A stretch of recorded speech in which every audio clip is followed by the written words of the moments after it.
Commission joint workshop with the Infrastructure Task Force Advisory Committee. I want to thank all members of the committee for being here today, and I'm sorry for the delay in the proceedings, and we have a lot to talk about. So we could have used a few more minutes for lunch. That would have been great. Yeah, right. So I'm going to turn the, first of all, I'd ask the chair of the committee to please take roll call of their committee. Thank you, Mr. Mayor. Roll call for the Infrastructure Task Force workshop. Ralph Zetman. Here. Mike Lambex. Here. James Labrie. Here. Michael Marshall. Here. Shane Garbowski. Here. Roosevelt Waters. Here. Walters. Jerry Angeli. Here. Peter Partington, and myself. We have a full house this morning. Great. Mr. Clerk, you want to call the roll for the commission? Commissioner Herbst. Commissioner Glassman. Here. Vice Mayor Beasley Pittman. Here. Commissioner Sturman is not here at the moment, and Mayor Quintas. Here.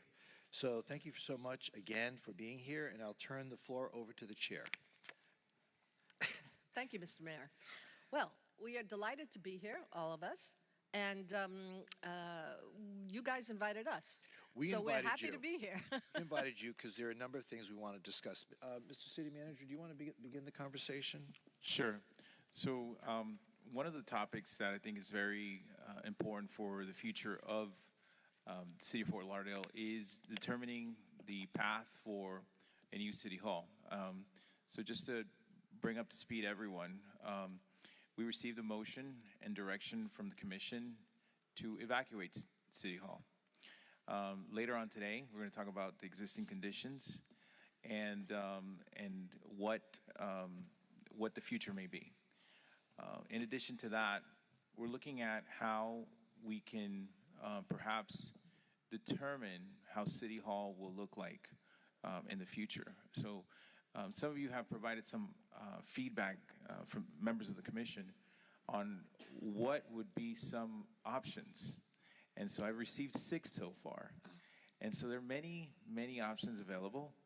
And one of the thoughts were to look at how the Infrastructure Task Force, working alongside with administration, can provide an avenue to host a series of workshops that could perhaps we can gain public input and also determine values for designing City Hall. So we have a presentation. I'd like to ask IT if they can put the presentation on the screen so that if you'd like, Mr. Mayor, I can talk through those points.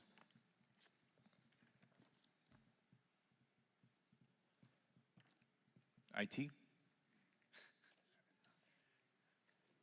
I think we're going to need AI in the future, but God, no. All right. So, again, there are many questions about how City Hall should look like, how large should it be. No, that's not the presentation. It's under the attachment for this joint meeting. And so, many questions prevail. Where should it reside? How can we leverage digital technology to serve the public better? How can it serve and connect better our neighbors? So there are different things to consider. Now, what we have a need for is a need to fulfill the design principles. And design principles can help determine the path for procurement. It can help determine the path for us to understand what are the most critical needs for City Hall. And so as such, we would like to propose that working alongside with the Infrastructure Task Force, if you go to slide 3, we have a need to fulfill determining the guiding principles and finding a vision on how public spaces and the future facility will look like. And so this can help future decision making and as the Commission considers the development of a new City Hall. What this is not a needs assessment. We're not asking the ITF to do space design needs. We've done some of those exercises already, and we can have a consultant, a professional, do that. What this is not is also developing a building design. Again, an architect would do that, but the Infrastructure Task Force can serve as a body that can help bring public input so that we can determine the design principles. And reimagining the civic common space it supports, building a public space that bridges communities. And so this is something that's very critical for our success in how we host the new facility.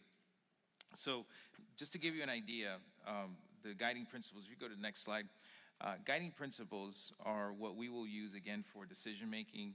There are a variety of values that we can consider. Should it be at a city-centric location? Should it be a multi-use facility? Should we integrate mobility, be inclusive, and having an engaging public space? What will that experience look like? So all of these are values that can be turned into principles, and we can get public input as to what would be the priority. And the priority then can be translated into the requirements for building of new City Hall. Let's go to the next slide. So again, defining the spacing needs and prioritization is very critical to the design and having a successful facility for many years to come. And to be comprehensive and have a vision that sustains that, it's important to engage the community so that we can define how neighbor-to-neighbor engagement will take place. So today we have a variety of boards that meet proactively throughout the year. Neighbor to neighbor to us means having spaces so that they can meet, so that they can use the latest technology, so that they can engage with the public and also bring back to you recommendations and help support the City Commission priorities. The next is neighbor to elected officials. Want to make sure that we define a space that allows the public to meet the elected officials, to engage with you all. And so determining how that location will look like is critical, again, to the success of the design. And also neighbor to staff. What will that experience be when individuals come to City Hall to pay a bill, dispute a charge, or even get more information about how they can fulfill their needs?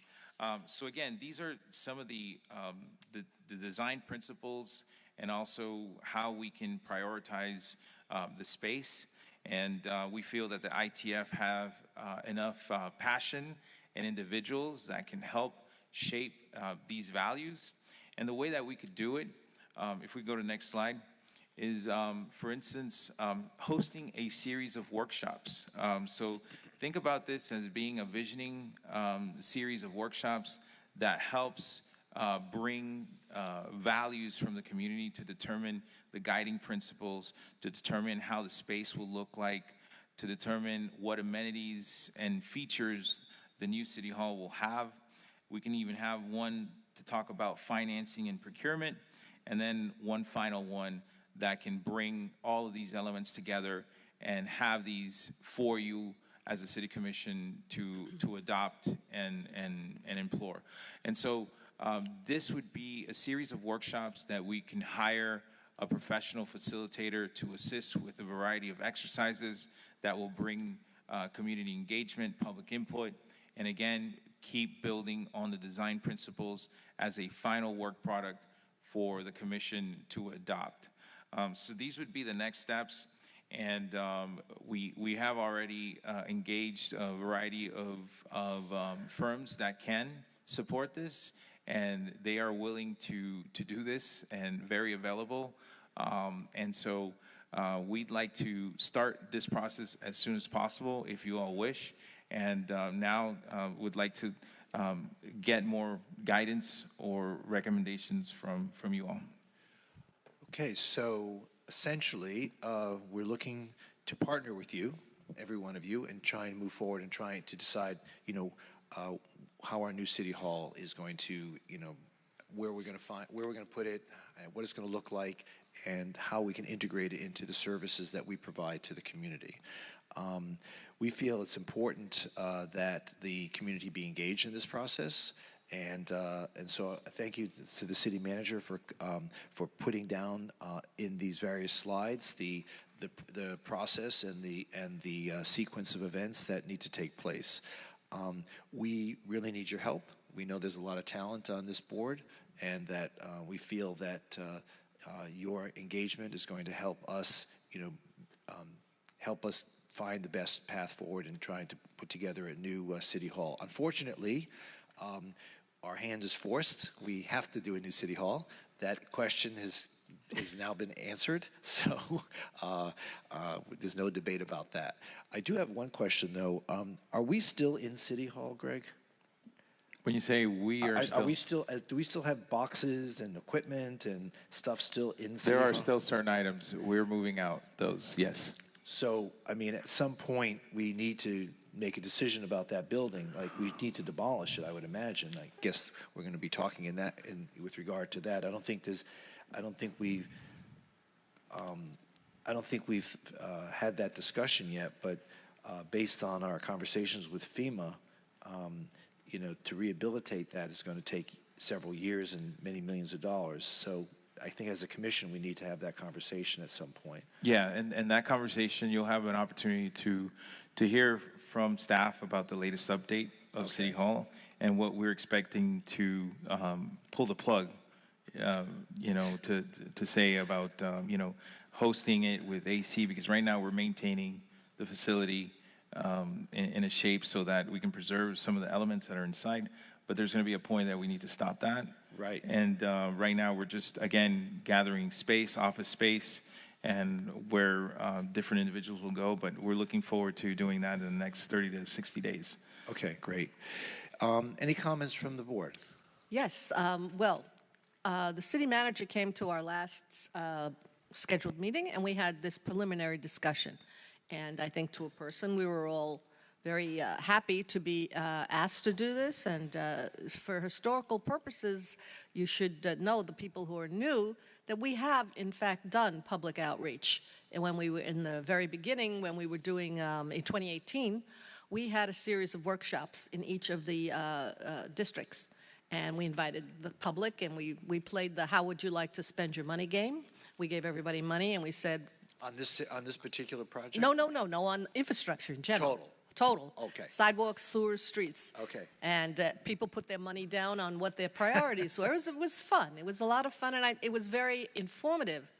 And just as an aside, curiously, most people wanted to spend a lot of their money on sidewalks, not sewers, because in the public's mind, sewers were not that important at the time until they all started popping and everybody's, wait a minute, let's do the sewers first. So we've done this. We have experience in this. And I think we could also point to our the way we handled the water treatment plant, where we went through a 6-month process of talking amongst ourselves and the staff. You have a wonderful staff, of pros and cons and bigger than a bread box, yada, yada, yada. And what we came up with was principles. What were the principles we recommend to you to keep in your mind as you're making your final decision? We didn't tell you where to build it. We didn't tell you what it would look like. We didn't tell you what technology you should use. We didn't get into the weeds. But what we did do is we said, okay, here's what you should really be concerned about, whatever you do. Never lose control of the asset, never lose control of the quality of the water, and don't lose control of the rate structure. And ultimately, through many years of working, you finally came to a solution that met those 3 criteria, and we were supportive of that. So I think we can do a similar job for you, but we had a lot of concerns. And I think it would be appropriate if I could ask my fellow members here, based upon the discussion that we had at our last meeting, we had a lot of questions. How is this going to work? And this is, a good start. Especially good is the suggestion that we get somebody professionally to facilitate these, because these take a lot of time and effort, and we're all volunteers here, and you guys are busy moving City Hall, so you need someone whose focus is, let's get this whole thing together, and we're going to have a newsletter, or we're going to have a web page, or we're going to do social media. How's this going to work? Because if this is serious, if you're seriously asking the citizens of the city to weigh in on their future City Hall, what do they see in a City Hall? What do they want in a City Hall? Not necessarily where do they want it, but that will come up, as it will, inevitably. But, what does a City Hall mean to the citizens of of Fort Lauderdale, and what should we be aspiring to? So with that, I would like to ask any of the members who were at our last meeting who had some additional concerns to weigh in. Roosevelt? Yes. Roosevelt, can you pull the mic down and then push the button? Right. Thank you. Thank you, Madam Chair. Good morning, Mayor, Commissioners. I guess I'm the inquisitive one, and my first question to the Commission is going to be our lifespan. Because right now we in the old age stage of existence. There's nothing wrong with old age. I'm the oldest one here. So the existence of What is the sunset date for your task force? it's February of 24. Next year. Right. So, I So mean, a lot of what we are I talking can't speak for the rest of the commission, Mm-hmm. but, as work progresses, I would hope that the commission would agree to extend extend the life of the committee at least another year after February, so we can get this project moving forward.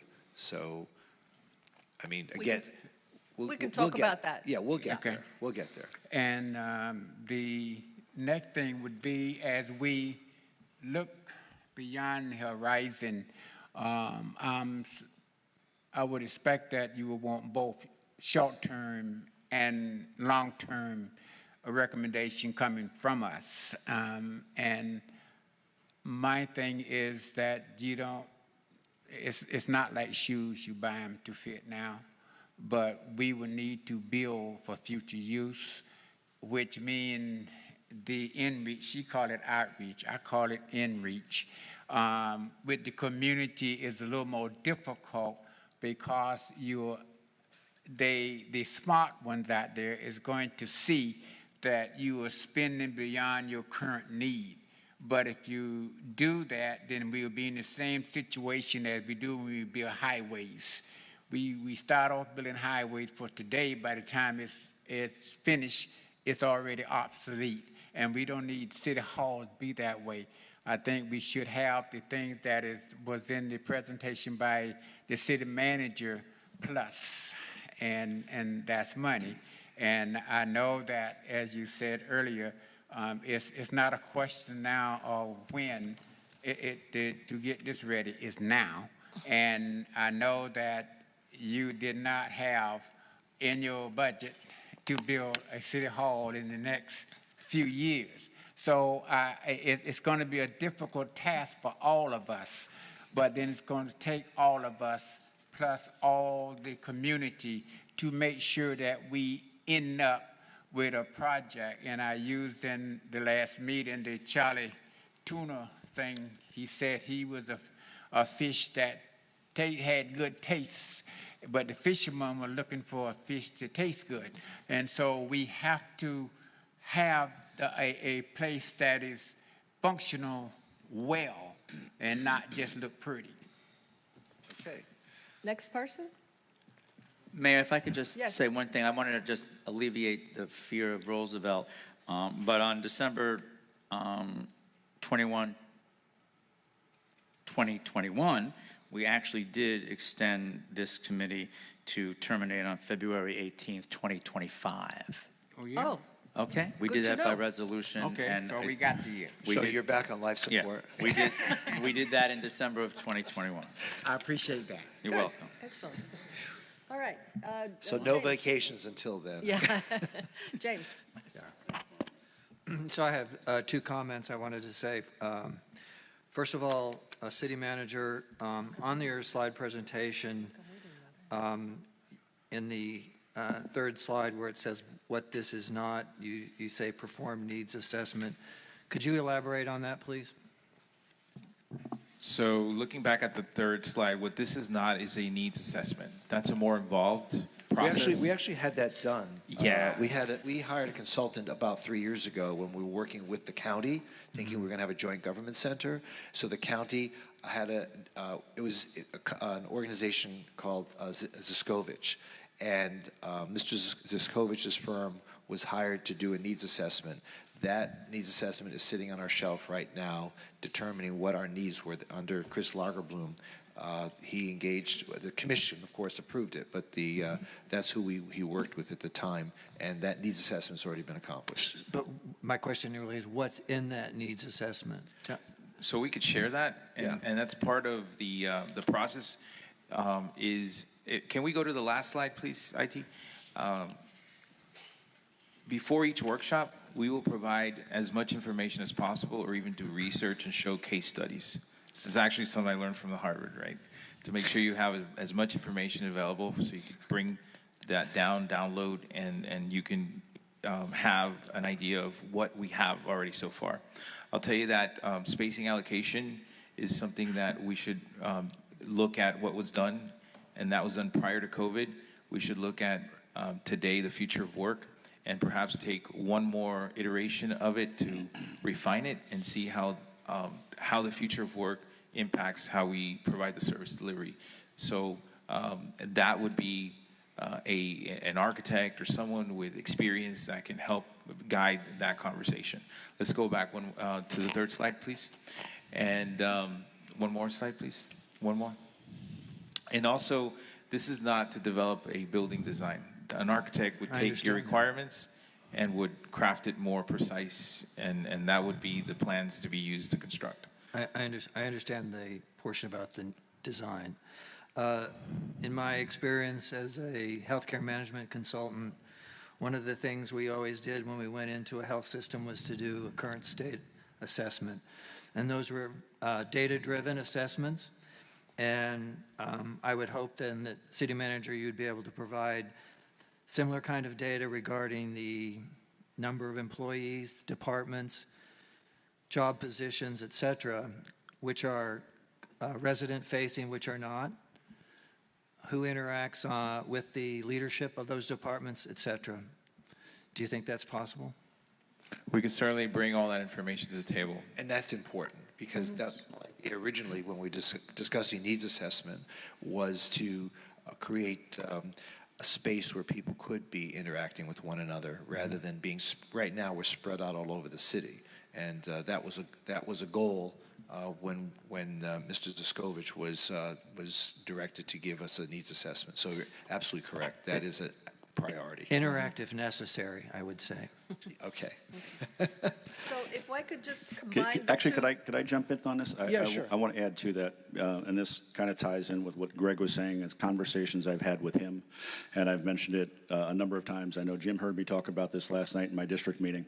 So whatever we have done in the past, I think is no longer applicable to the world that we live in today. Two fundamental things have happened in the last couple of years. One, as the city manager referenced, pre-COVID, post-COVID, and the nature of remote work, hybrid work assignments have fundamentally changed office space usage. We're looking at 30 to 40% vacancy rates in most of our major cities around the country right now. There's an impending collapse in the commercial mortgage market that we're going to be looking at probably in 2024, 2025, when a lot of these mortgages reset. So I think that's something that we really need to consider about, as Greg uses my favorite term, the future of work. But there's something else that's happened within the last 6 to 9 months that will radically change the workforce in the next 10 years, and that's the advent of artificial intelligence and ChatGPT. So this is going to displace so many folks in the workforce in a way that we can't begin to understand. The technological term for this is called singularity, and we've reached a point where the changes that AI is going to bring are basically uncontrollable, they're irreversible, and they're unforeseeable. So when we talk, to your point, about making sure we plan for growth, half our workforce may be gone in the next 10 years. So we can't even begin to, that may be an improvement. So I want us, as we go through this exercise, and I used the conversation last night to lay this out in our meeting. So the first 50 years of the 20th century was a transition from agriculture to manufacturing. We had folks move in droves from the South up to the Northeast to move into Detroit and Pittsburgh and New York and all the manufacturing centers up there. And then the second half of the 20th century, we saw really the rise of the office environment. You all remember the movies of the secretarial pools with 100 women banging away on IBM Selectrics. We're now entering a new phase, and I call those the factories of labor. So the next 50 years, again, I think is virtually unimaginable because none of us can predict the future of AI and what that's going to mean to our workforce. So this is why I'm hugely supportive of this idea of having workshops. It's why I talked with Greg extensively about why I think it's so important. I want input from the business community, from everybody. And I also want us to even think about bringing in some folks maybe from like FAU and FIU that can talk about how technology is going to impact the workforce. Because what we've done in the past is no longer going to look like what we're going to do in the future. So I want us all to approach this with a completely open mind about leaving aside, look, I grew up in Fortune 500 worlds and offices and punching a clock and all that other stuff. That is not the future of work. And we don't even know what the jobs are going to be. That's what singularity means. It is unforeseeable the impact that AI is going to have on our society. So I want us to be mindful of this going forward. And I agree with you, and I think that's a good reason why we're engaging the task force. Absolutely why I love the work they're going to do. Excellent. Peter? I love the work they're going to do, but I certainly enjoy the effort. I didn't say I love the outcome. I love the work they're going to do. Peter? So, picking up on what Commissioner Herbst said, I think we may have a slight chicken and egg situation in that is it within our purview to make recommendations that relate to remote work, where you have the city manager and many managers in the organization that maybe would not want to go completely or largely to remote work. We have the example of the banks now, where they've been working remotely and they're trying to bring people back into the office. And just to give you the extreme case, for saving money, we could recommend that 90% of staff work from home and only 10% are interacting with the public. We might feel that does it from a customer service point of view, but whether that would do it from management point of view, I don't know. So is it our purview to even go as far as that extreme example that I gave you?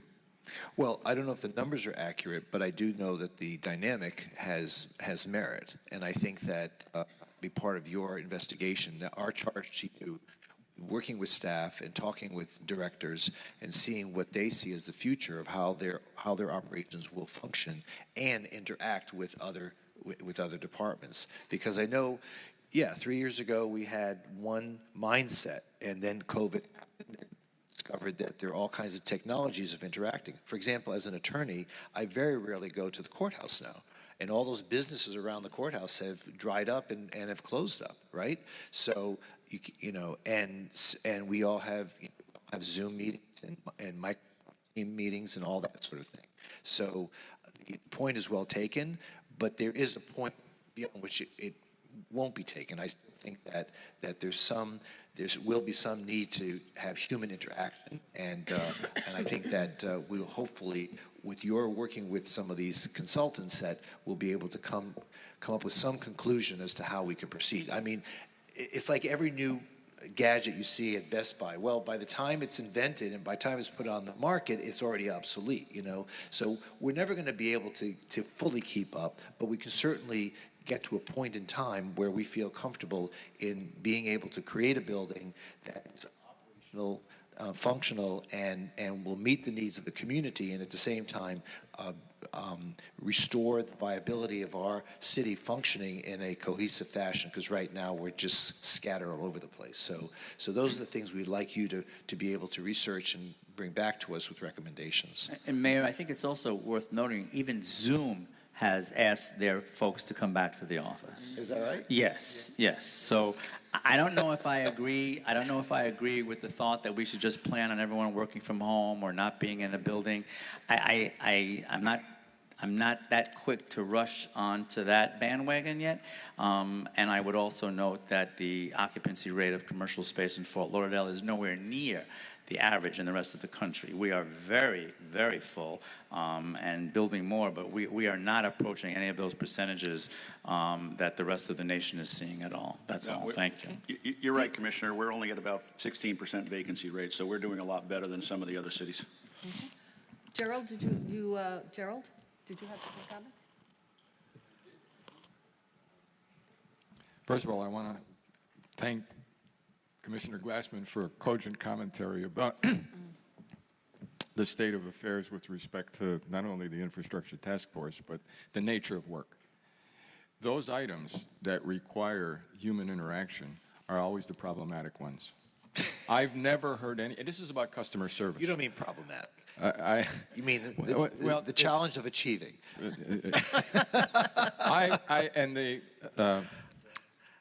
Commissioner Herbst was right, too. AI will change everything. But I've yet to hear, whether it's a bot or an automated system in customer service, where the customer said, that was great. Doesn't happen. And the one thing that everyone enjoys, or at least I do, I can't speak for everybody, is living in Fort Lauderdale. You guys pay attention. You don't want to lose that in the new building, right? You pay attention to us in a very endearing way, and I think that has to be one of the values set forth in this building. So make that part of your recommendation as we proceed. It's going to be a months-long process, but certainly keep that in mind as how you've envisioned the dynamic should be at City Hall going forward in the next 50 years. I think that along with these comments and the comments on AI, I think that the City Hall to people is not a machine. It's not a business. It's not how much money and pennies we save doing this, that, and the other, who's working where. It's almost emotional and spiritual. You know, you come to City Hall because you come to City Hall. It's important to you. You even get dressed up to come to City Hall sometimes, okay? But so there's that element in it, which is very hard to capture. It's very hard to capture that emotional element that people have to their City Hall. So we're hoping that in the process, we don't just become machines and efficiency, bean counters, that we service that emotional need in people to be connected to their city, to be, I'm in control of the city, we represented, it represents us, we represent them, they talk to us, and we move forward together. That's what City Hall means to a lot of people, and I hope we capture that as well. Michael. So I think that the more it feels like we have this dialogue, the more this process, Greg, with these workshops makes sense. And I think, Commissioner Herbst, what you said about AI and all, I mean, you definitely struck a chord with me. That's something that's real, and we see and hear about it every day. And I also love what you said as well, as far as it's not, City Hall and its function, and not necessarily just being a machine, but being more human. So I think that obviously we'll want to find a balance somewhere in the middle with all of this, and that's why I think these workshops are great. And to add on to what you mentioned, Greg, with the information gathering process, it would be really, I think, really helpful for us to know maybe some trends, if it's possible, if we keep that data, to see in the last several years how many folks are coming to City Hall to pay their bills, how many folks are coming to City Hall to attend meetings, how, what's the progression look like as far as our use of, and the community's use of technology and things like that. And I think that in looking at those trends, I think we can learn a lot when it comes to our evaluation of the planning. Thank you. And we had this discussion at our meeting with Greg about what kind of information are you going to provide for us for the workshop, not for us, for the workshops, because a lot of this has to do with education, educating the community, because people have some preconceived notions perhaps, and they need information. So I think going forward, at least at our very next meeting, we should be focusing on what information are we going to provide to people to engage them to start this discussion. They need information. They need the information you're going to be looking at this afternoon, that it needs to be put together. The needs assessment, with all due respect to the needs assessment that's 3 years old, it's 3 years old. Right. And we have to revisit it, and that new information has got to be presented. And so people understand that this is what the need is, and then how is it going to look, how do you, this is what, we have to start with what is the need. Is it bigger than a bread box? Where are we, what do we need to accomplish here? And then we can move on to the more sophisticated elements of this process. Any other comments from the members? Could I add one more thought to that too? Because I think I like the data idea. I'm a data guy. I love data analytics. I'm all about big data. And one of the things that I think is important to piggyback on that is not only what are people coming to City Hall for, where are they coming from when they come to City Hall? So if you're coming in to deal with the water and sewer utility billing down on the ground floor, everybody comes to turn their water on. So you come there once, hopefully in your lifetime, you never have to go back again. No disrespect to the folks that work there. They're very nice and they do a great job. But if you're coming there more frequently, the question would be why? If you're there once a month paying your bill in person, why?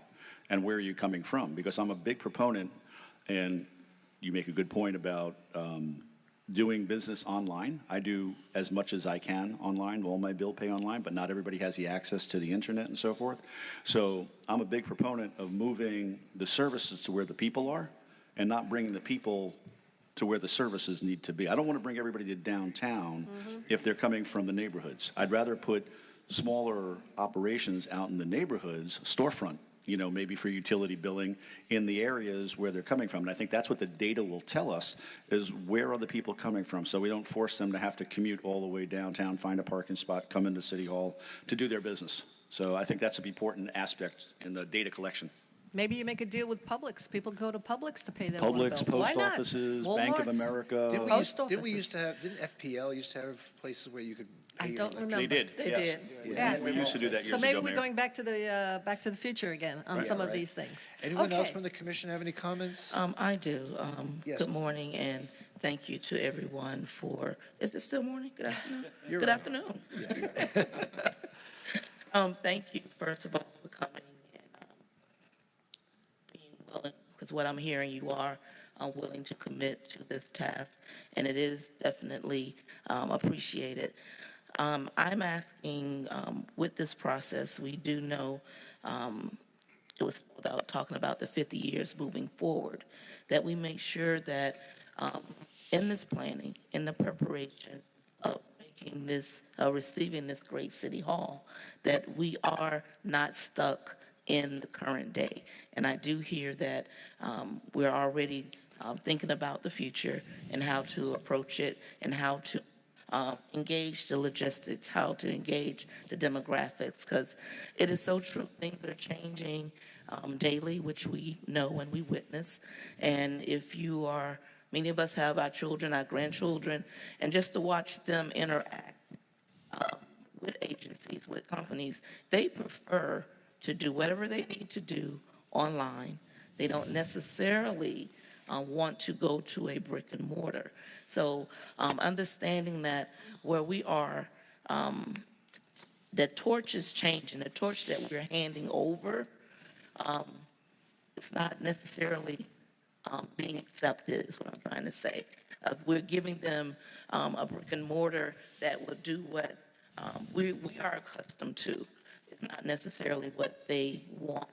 And with the timeline and the lifespan, they will most likely get the most use out of the building, this next generation that's moving forward, the next lawmakers and the next homeowners that'll be more active than we are because of our ages. So my point is to let us make sure when we have our workshops that we do all we can to include them. And I know that we make postings and put the information out, but we will have to do even more to make sure that they are aware of this opportunity for their input, because they will be the ones that are utilizing the City Hall moving forward for the longer period of time. I think that's very important, and I think the first efforts that we're going to need to make at our first next meeting is how we're going to do this. How are we going to engage?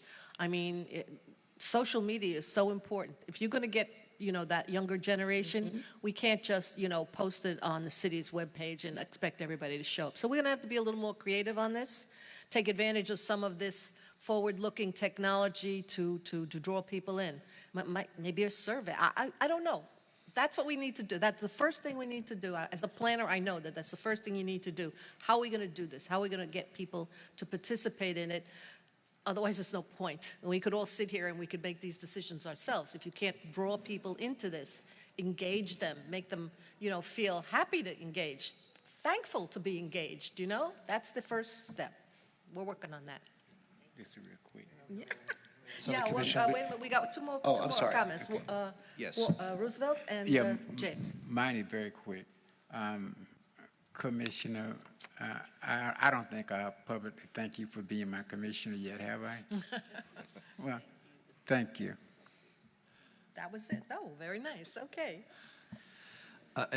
Is it too premature, Greg, that we talk about a timeline for getting to this endpoint, or do we need to have the discussions later that are planned for today, or about City Hall? So I just wanted to offer a path to make this a reality. These are all great points, by the way, and we're going to package all these points into these major topics, if you will. We are going to look at getting a facilitator. That will be a professional that will help and guide these conversations. We're going to look at coordinating dates and your availability. The prompter we can define the timeline, the better the momentum we'll have to provide a working product for the commission. Per each workshop, we will define objectives and goals. And per each workshop, we are going to post research, data, case studies, and trends. And so all of that will be available on a website. And basically, with your availability, we can define that timeline, and we'll do that in the next 2 weeks. And then that way we could have something for the commission to consider thereafter. So depending on your availability and how soon you all can meet, and we'll spread those apart too to have enough time for the public to participate. And I hear the Vice Mayor very loud and well. We're going to engage through various channels, the community. I'm glad to say that we had a coffee with faith-based leaders the other day, which creates new avenues for engaging with those that don't engage via traditional electronic means. So we'll engage as many people as we can so that we can get that public input. Okay. James? You done? Anybody else? Oh, Peter? Peter and that. Oh, Peter. That last. I think Peter's the last. Yes. Life goes on, and the organization of the city has been enormously stressed by losing City Hall. So I compliment everybody on bringing things back to what appears to be normal. But I have found in general that over the last 3 years, customer service in general has slipped enormously. And the city has always been fabulous. All the staff that I have dealt with have been really good and have gone above and beyond. But I understand the city. I used to work for the city. I'm on the ITF. Many people do not understand how to report things, get their message across. So I'm wondering in the near term if we can really concentrate on those mechanisms by which you interact and inform the people that live here how to get things done, who to call, and so forth. I use Lauderdale a lot. Very few people seem to have heard of that. The 828-8000 number is very good, but somehow or other, if you go on to Nextdoor on any issue, you will see that 90% of the people seem to have the attitude you can't do anything about City Hall decisions. And when I go to neighborhood meetings, I always tell them, this is completely incorrect. You need to go to the City Hall meetings, and they will always listen to you. And people are too fatalistic, and somehow we need to push the message that this is a city that engages with you. And I think this exercise that we'll be going through will go a long way getting people involved, because I know from my own meetings that I've had with people, this is top of mind for a lot of people. And this is a perfect opportunity to show the city, the citizens of the city, that yes, you can have a voice in this. Yes, you can make a difference in this, and your voice will be heard. So we're happy to do this. I think we're going to have a lot of fun. It's going to be a lot of work. I'm glad that the city manager has recognized this and is going to get us some professional facilitation for all the work that needs to be done, and we'll be back. Great. Commissioner Sturman, did you want to add anything? Oh, I've been very patient over here. Thank you. Yeah. Two quick questions. Number one, you've done stormwater, sewer. What was your involvement with the police headquarters? Were you involved with that project? No, we were not. But the storm. Well, let me say that. Don't say that Let me until complete that that. yeah. No, let me. Yeah. We were very involved in the getting to a new police station. I know Ralph Zeltman spent many hours in reports documenting the terrible conditions and moving that ball forward. So our involvement was, let's get this done. And once the Bond Act was approved, then our role changed. You know, it changed dramatically because you made the decision to go forward. That was our recommendation. You took our recommendation and you were moving forward. We did not get involved in the nuts and bolts of design, this, that, and the other. That's not in our charter. The charter that you gave us is not to get involved in those things, but to look at the infrastructure needs and to make recommendations. So Ralph did wonderful work on that. Ralph, you want to say something? Yes, thank you. Yes, hello, everybody. I won't go through, but yes, essentially back in March of 2018, I went ahead and made a visual inspection of the police headquarters located at 300 West Broward Boulevard, and I found a horrible situation in there with groundwater intrusion. I won't go into all of this, but that was important to really kick off the need for a new police headquarters. And so I shared my observations with the commission and Public Works and everybody. Essentially, everything seemed to work out. It's, to me, it was kind of a long, protracted process, but I guess if I was working in that headquarters, it would seem even worse.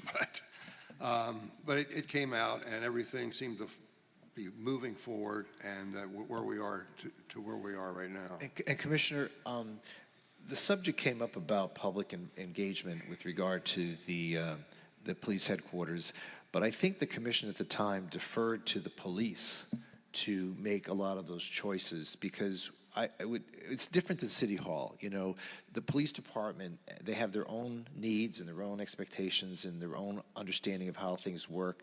And I think the commission at that time deferred to the police department to make those choices. But we did at the beginning engage the infrastructure task force to get things going, and then it took off from there. My question wasn't not the nuts and bolts, but the process. Your familiarity with the process, engaging the public in a project similar to this, not in the specifics with that. So you do have, as far as that goes.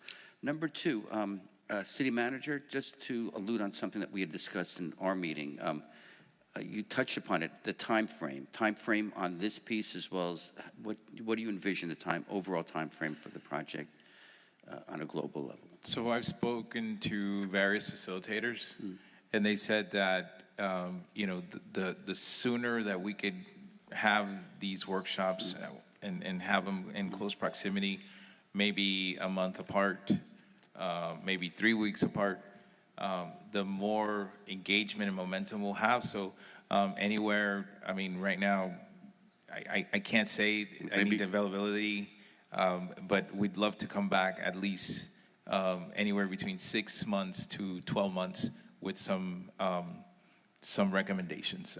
Again, I don't know yet because I need to coordinate times. There's holidays, and also the subject matter expert. I need to find out when they're available as well.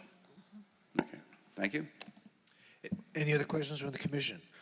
Excuse me. Mayor, I did just want to comment on something, because I know that we've been talking a lot about services that we provide to the community, which obviously is paramount, but I also want us to be cognizant moving forward of how we work as an organization and what we're going to need in that building. That to me is also as important as the services that we provide.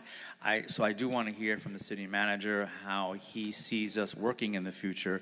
That means all of the departments and who has to be in this building. Again, I just want to make sure that we're also concentrating on how we work as an organization internally, not just how we provide and interact with the face of the public. So I just want to keep that in mind. I think that's all part of the conversation. Yeah, exactly. Yes. All right. Okay. Anything more? If not, then Another thing. Yes, Vice Mayor. When we move forward and start to embrace the community, I think will be very important, and also it will bring others in to be a part of the process, is that we highlight this opportunity to be a part of this historic opportunity. Because, like I said, the City Hall has been here all my life. Only thing I know, you go to City Hall and it was there. Now we have an opportunity in our lifetime to build a building that we could say that we actually vetted and put information and gave our input to. And a lot of times our neighbors just want to be a part. And if they understand that they have an opportunity to participate, I believe that we will get more individuals coming out to be a part of our opportunity. And let me add on to that as well, that, and I'm sure you'll probably do it this way, but I would encourage you to do it in each of the districts. And when you're doing District 1, I have a lot of part-time residents. So the Galt is one of the areas that still has seasonal residents, more so than some of the other parts of the city. So, let's take advantage of some of our community centers and hold our charrettes in the communities so that people, again, don't have to come down to a centralized location. We bring government to the people, not the other way around. As I've always said as a planner, and I taught my students, there's no substitute for a meeting in the church basement with cookies. No substitute. All right. Mayor, I have one question of the city manager. Yes. So, Greg, what have we received up to now? Did we have one P3 proposal for City Hall, or more than one? We have one proposal, yes. And what's the status of that right now as moving forward with the ITF, and what are the thoughts about that as well? So that is a proposal. We have not talked about it. It's there. If it's a desire for the commission to discuss that, I mean, that would be separate. This is more of philosophical discussion on how the building will provide and offer its services.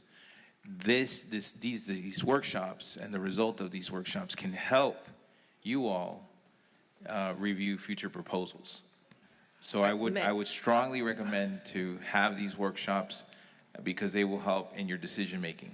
Understood. Okay, thanks. I just was wondering what the status of that was. May I comment on that? Sure. That proposal, that unsolicited proposal was provided to us at our last meeting, SISTIC, based upon an old assessment of needs. We politely gathered all the copies up. We wept for the trees that were killed, and we politely handed them back to the city manager with the recommendation that he recommend to you that you give them back their $25,000. Thank you very much. It's premature. When we're ready, we'll let you know. I think that would be a show of good faith to the citizens to say that we're starting with a clean slate. Everything's on the table, and that would be a recommendation to you as well. Thank you. I agree with that. I agree. Okay. Anything further? Okay, there being none, this workshop's concluded. Thank you. Thank you. Thank you. Thank you, everybody.